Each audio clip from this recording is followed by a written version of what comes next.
17th day of devotion to St. Michael and the Angels. Guardians of Childhood. Referring now to the time when first its angel guardian is appointed for a human being, we often hear it said that his ministry begins with the birth of the child, but this need not be taken too literally. We may say with the very best of authority that, and for excellent reasons, that it really begins with the very first moment of human life itself. In the words of St. Ambrose, every soul at the moment of it is infused into the body is entrusted into the keeping of an angel, spirit world. The angels are indeed ours from conception to glory, and it has been truly said that maternal love is the nearest approach to angel love. As these blessed spirits are so closely united to us, devotion to them ought to be part of every Christian household. Parents should cultivate it in themselves and in their children. Family joys would be sweeter if shared with these gracious angels, and in their turn they would repay the affection shown them with untold spiritual and even temporal benefits. What mother has not noticed the narrow escape of one or the other of her children from an imminent danger, probably without thinking that it may have been through the intervention of its faithful guardian? And when trials and crosses come, as they do in everyone's life, when God sees fit to take to himself one of the little ones, the angels will be there to pour the balm of consolation upon all and to comfort the sorrowing mother. In a poem entitled Comforted, Emma A. Lent describes in her exquisite way the experience of a child's soul as it is taken up by its angel guardian and led, amazed through the streets of the heavenly Jerusalem, until it sweetly rests in Mary's arms. Imaginative as the verses are, they describe the mother love of Mary for a pure child's soul. The angel took the little child and bore him past the shining ranks of singers and of harpers, past the golden streets and lilied banks, unto a quiet, restful place where Mary sat with wistful eyes and tender smile and outstretched hands to welcome him to paradise. He was so small and mother lost, so dazzled and so half afraid, he could not bear the bliss of heaven, or view the hosts in white arrayed, until the clasping loving arms and gentle voice dispelled his fears, and dimmed the memory of pain, and dried the last faint trace of tears. He nestled close against the heart, the mother heart where Christ once lay, and felt the blessedness of peace, balm all his hurts and griefs away. And Mary sang until he smiled, and rocked him till, with life elate, he faced the wonders and the joys and splendours of his high estate.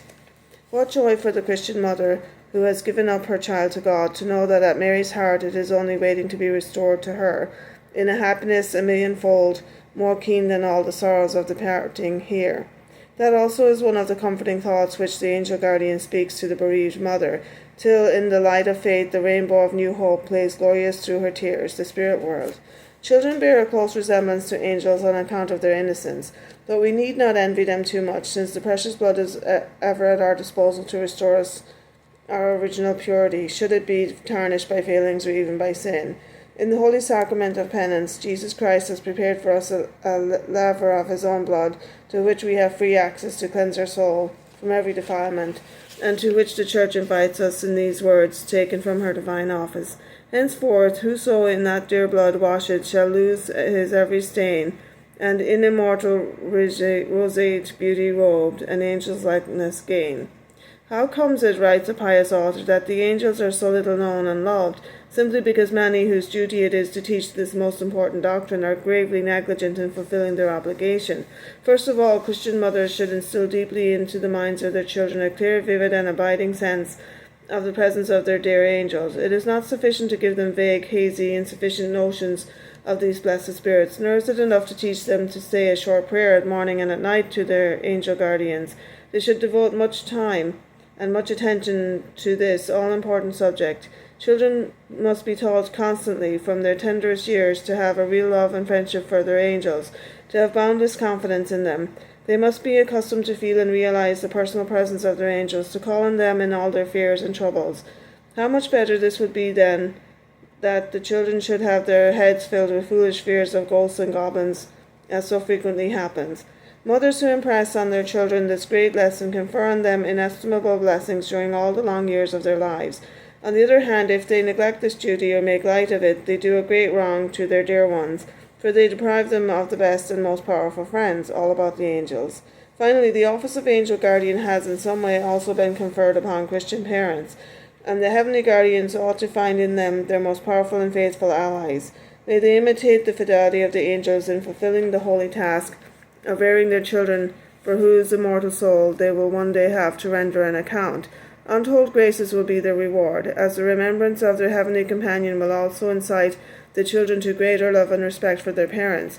Never let us imagine, says Father Hussein, S.J., we can outgrow in stature or in years our need for the daily and more frequent recital of that perfect little prayer to the guardian angel which we learned at our mother's knee. Angel of God, my guardian dear, to whom his love commits me here, ever this day be at my side to lighten, guard, rule, and guide.